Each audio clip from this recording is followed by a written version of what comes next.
Por otra parte, la oposición califica como una farsa electoral y un nuevo golpe de Estado la propuesta de Nicolás Maduro de realizar el 22 de abril unas mega elecciones, donde se escoja no solo de presidente o al presidente de la República, sino también a los diputados y a los concejales. Hasta el momento solo un disidente chavista y un pastor evangélico son los contendores de Nicolás Maduro, que le apuesta a la reelección. Nicole Colters prepara un informe.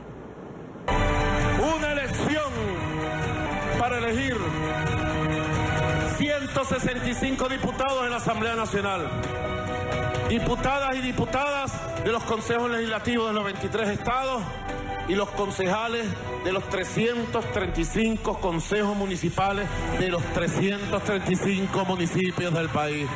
Una mega elección. Con esta propuesta responde el presidente Nicolás Maduro a la decisión de la Mesa de la Unidad Democrática de no medirse en elecciones presidenciales, tras argumentar que hoy no existen garantías para acudir a las urnas. Ante las agresiones, ante la errática conducta de la MUD, más elecciones. Los opositores califican la propuesta de mega elecciones como un nuevo golpe de Estado. De un mega fraude, esta simulación electoral que el gobierno pretende, sencillamente no puede ser avalada. Nosotros no podemos prestarnos a este juego perverso de servirle de mampara al régimen. Los más importantes partidos opositores, junto a la tarjeta de la Mesa de la Unidad Democrática, se encuentran invalidados por el poder electoral. Los principales líderes inhabilitados, presos y perseguidos. Rivales fuertes no existen. Hasta ahora, el disidente chavista Henry Falcón y el pastor evangélico Javier Bertucci son los contendores de Nicolás Maduro. Mi prioridad sobre la mesa es Venezuela y no un partido, aunque me postulará seguramente pues algún partido o más de uno. A juicio de opositores, estas postulaciones contribuyen a mantener la farsa electoral. Quien hoy se preste para hacerle el juego al gobierno a sabiendas que va a perder,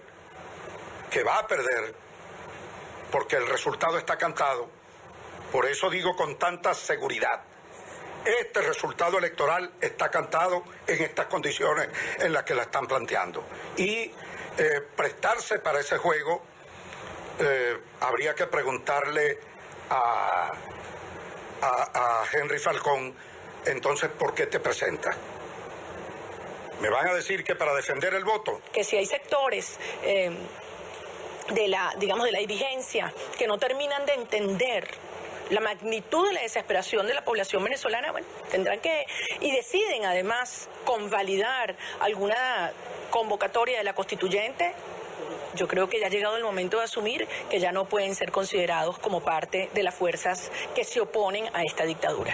Pese a la crisis generalizada que se vive en el país, Nicolás Maduro, con una impopularidad entre 75 y 80% según Data Análisis, y sin un rival fuerte, podría continuar en la presidencia de Venezuela por 6 años más. El sociólogo y dirigente político opositor Claudio Fermín declinó este jueves su aspiración a medirse en las elecciones presidenciales tras la propuesta del presidente Nicolás Maduro de realizar mega elecciones. Desde Caracas, Venezuela, para NTN 24, Nicole Colster. Gracias a Nicole Colster por la información. Bueno, se retiró Claudio Fermín y avanzada progresista Henry Falcón, que fue gobernador en el estado de Lara, al centro del país, ha dicho que está pensando si va o no va. 5:20 minutos. Quiero saludar en esta parte del programa a Eric del Búfalo. Él es doctor en filosofía, jefe del Departamento de Filosofía de la Universidad Simón Bolívar, en Caracas, Venezuela. Gracias por estar aquí, bienvenido. Gracias a ti, muy amable por tu invitación. La unidad ha pronunciado una frase, ha tomado una decisión prácticamente en conjunto. No cuenten con la unidad para avalar un simulacro fraudulento e ilegítimo. Mi pregunta, ¿había que esperar tanto para llegar a esta conclusión? No, no había que hacerlo, evidentemente. Yo creo que no le quedó más remedio que hacerlo porque, visto que todo el hemisferio y todas las democracias occidentales han desconocido esta elección, pues más mal podrían ellos hacerlo, ¿no? Se iban a quedar muy mal, finalmente. Creo que fue eso, creo que esa es la razón esencial. no porque en el fondo no quisieran, y de hecho creo que se tardaron muchísimo, se tardaron más de la cuenta para decir que no iban, lo cual demuestra que hubo una larga discusión para saber si iban o no iban. Ahora, señor del Búfalo, ¿por qué en algunas circunstancias hay esta especie de disonancia entre la comunidad internacional, a la que por cierto costó tanto convencer de lo que estaba sucediendo en Venezuela, y los líderes de la oposición? A veces nos preguntamos si será que desde afuera la realidad se ve diferente. Sí, bueno, uno puede pensar dos cosas, Iraña. Uno puede pensar que hay un problema de percepción, pero también uno puede ya a estas alturas, después de tantos años y de tantos errores, tratar de ver un patrón. Y ese patrón nos lleva a conclusiones más tristes, nos lleva a que hay cierto grado de colaboración, de complicidad extraña, no diría en todos los partidos políticos, pero sí en buena parte de la MUD con el régimen. Porque de otro modo no se explica, o sea, uno comete un error 1, 2, 3, 4, 5 veces, pero no al infinito, ¿no? Cuando se escucha a la oposición pedir condiciones, pedir garantías, no. Es decir, frente a esto... No va a haber hasta que esté la Asamblea Nacional Constituyente siendo el poder, digamos, de facto sobre todas las otras instituciones, porque incluso si ganasen la elección, Irán tendría que arrodillarse y reconocer la Asamblea Nacional Constituyente para ser presidente. Claro, pero ¿por qué insistir en pedir condiciones y garantías a quien durante 18 o 20 años no las ha dado? Y sin embargo, insistimos, como si fuera una letanía dolorosa. ¿A quién se las piden, además? A la propia dictadura, que yo incluso no la llamo dictadura, la llamo tiranía, por razones técnicas, porque ni siquiera mantiene la protección de los intereses nacionales. Y yo pienso que no tiene sentido, pues como tú bien dices. O sea, por eso digo, no hay ninguna explicación lógica, racional, para explicar semejante conducta, al menos que uno se ponga suspicaz. Ahora, si no se participa en estas elecciones, si Venezuela no va a un proceso electoral, ¿qué camino tiene por delante? Es un camino muy duro, siempre ha sido muy duro, y creo que ahora es el momento de asumirlo. Empezando porque no va a haber nada hasta que no haya un cambio, digamos, subjetivo en la población y en la clase política, de que esto no tiene salida constitucional ni electoral, por el simple hecho que la Constitución está suspendida, que en Venezuela no hay instituciones y que esta es una gente absolutamente atrincherada en su lugar de poder que no está dispuesta a transigir con nada. Por otro lado, sin ayuda del hemisferio y de las democracias occidentales, yo dudo mucho, y este es un llamado que hago desde Caracas, yo dudo mucho que el pueblo venezolano pueda ser liberado. ¿Qué significa ese llamado de ayuda? Es decir, sin la ayuda del hemisferio, Venezuela no podrá salir adelante. ¿Qué tipo de ayuda? ¿De qué hablamos? ¿De una intervención? Implica hay muchos tipos de intervención. Acuérdate que estoy en Caracas, pero digamos, implica mucha presión internacional, implica toda la presión que se pueda, toda la presión necesaria, digamos, para que ello ocurra.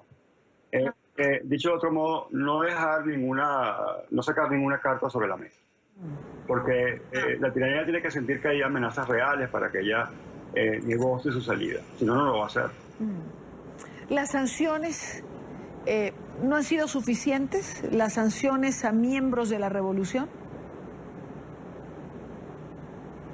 Pienso que es muy tímido todavía, que se puede avanzar mucho más en acorralar y amenazar a la tiranía para que acepte una transición negociada, pacífica, y lo menos dolorosa posible y lo menos traumática para el pueblo venezolano, que, por cierto, ya lo es, ya es muy dolorosa esta transición, estos momentos para nosotros son muy difíciles. Tengo un amigo escritor, Golka Rojas, que define a Venezuela como un no país. Y yo le quiero preguntar, ¿Venezuela se ha convertido en un no país, en una agonía cotidiana? Yo lo decía el otro día en una entrevista, yo creo que hemos dejado de ser un país, pero que nos toca ahora ser una nación. Y Venezuela siempre fue más un país que una nación, y ahora nos toca ser más nación que país. Es decir, anclarnos realmente, los que estamos aquí adentro, los que ya se han ido, que son más de 4 millones, más del 10% de la población, hay que ver qué significa eso, y convertirnos y volvernos una nación, es decir, gente que tiene intereses más allá de su territorio, más allá de compartir un territorio, que ve las generaciones pasadas y sobre todo piensa en las generaciones futuras. Sí. Porque efectivamente el estado actual del país es casi de tierra arrasada, es un país devastado, es un país en la miseria absoluta. Yo creo que los grados de miseria no se comparan por ningún otro país de Latinoamérica. Quisiera ahondar un poco más en esos términos, país y nación, para que nuestra teleaudiencia tenga clara la diferencia.